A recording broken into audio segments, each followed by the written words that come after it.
एक गांव, उस गांव में एक ऐसा बंजर पेड़ है। उस गांव वालों का कहना है कि उस पेड़ के पास बुरी आत्माएं रहती है। तो चलो अब इस कहानी की शुरुआत करते हैं। इस गांव में दो दोस्त मोहन और राहुल अच्छे खासे पढ़े हुए थे, ग्रेजुएशन कर रखी थी।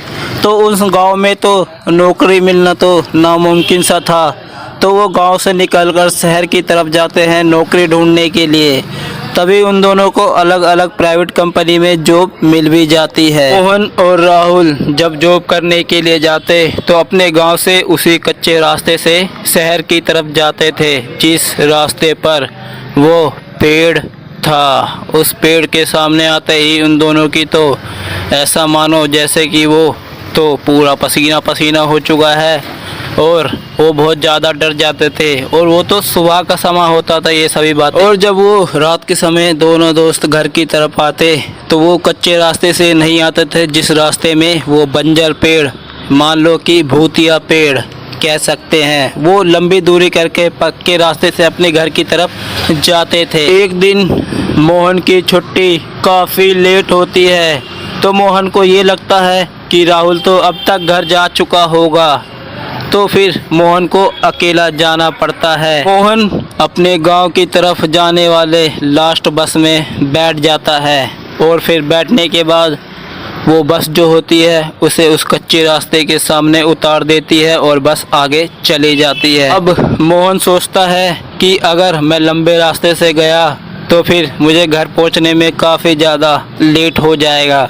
तो मोहन उसी कच्चे रास्ते में आगे की तरफ बढ़ने लगता है। मोहन को वो पेड़ दूर से ही दिखाई देने लगता है। वो पेड़ बहुत ही अजीब लग रहा था, रात होने की वजह से काफ़ी अंधेरा था। तो वो पेड़ बंजर पेड़ डरावना भी लग रहा था।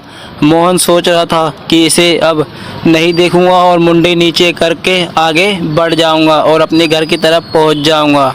अब जैसे जैसे वो उसके पास पहुंचते जा रहा था, मोहन उस बंजर पेड़ के जितने करीब पहुंचता उसे उतने ज़्यादा ही ठंड का महसूस होने लग रहा था।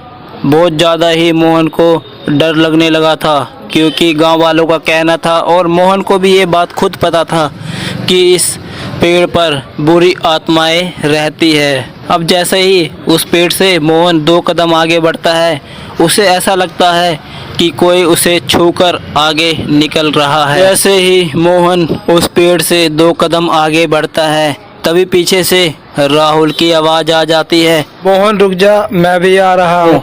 मोहन सोचता है कि मेरे कंपनी से तो काफ़ी लेट छुट्टी हुई है, क्या पता इसके कंपनी से भी लेट ही छुट्टी हुआ हो। तो वो पीछे मुड़कर देखता है, अरे राहुल।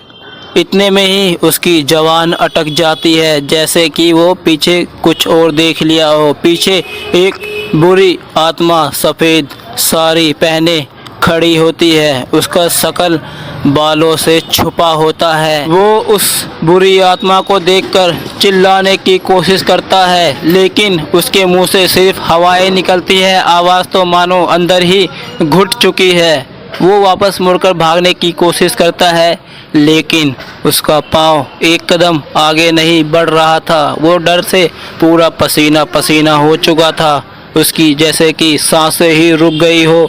वो उस आत्मा को देखकर बहुत ज़्यादा डर जाता है, भागने की कोशिश करता है लेकिन भाग नहीं पाता है। तभी गांव वालों को आवाज़ आने लगती है, मोहन मोहन। आवाज़ें उसकी मम्मी पापा और कुछ गांव वालों की थी। वो आवाज़ें सुनकर मोहन के जान में जान आता है। तो वो बोलता है, हाँ मैं यहीं पर हूँ, इस बंजर पेड़ के पास। तभी गांव वाले और उसकी मम्मी पापा उसके पास आ जाते हैं और उसे अपने घर ले जाते हैं और गांव वाले भी अपने अपने घर चले जाते हैं। और मोहन डर के मारे पूरे रात सो नहीं पाता है। जब मोहन सुबह सोकर उठता है तो अजीब बर्ताव करने लगता है। कभी वो बाहर जाकर मिट्टी खाने लगता, तो कभी वो पेड़ पर चढ़कर ऊंचाइयों पर नीचे कूदने लगता और फिर अपने हाथ पाँव पे चलने लगता था। वो बिल्कुल भी इंसानों की तरह बर्ताव नहीं कर रहा था। तभी उसके मम्मी पापा को ये बात पता चल जाता है कि इसके अंदर कोई बुरी आत्मा है। तभी उसके मम्मी पापा उसे तांत्रिक के पास ले जाते हैं। तांत्रिक बहुत कोशिश करने के बाद उस बुरी आत्मा को उसके अंदर से निकाल देता है और मोहन को एक ताबीज पहनने को कहता है। तो वो उस ताबीज को पहन लेता है, सही हो जाता है मानो कि। उसके बाद से गांव वाले, पूरे गांव वाले और मोहन के परिवार भी उस पेड़ के पास नहीं जाते हैं, चाहे दिन हो या फिर रात।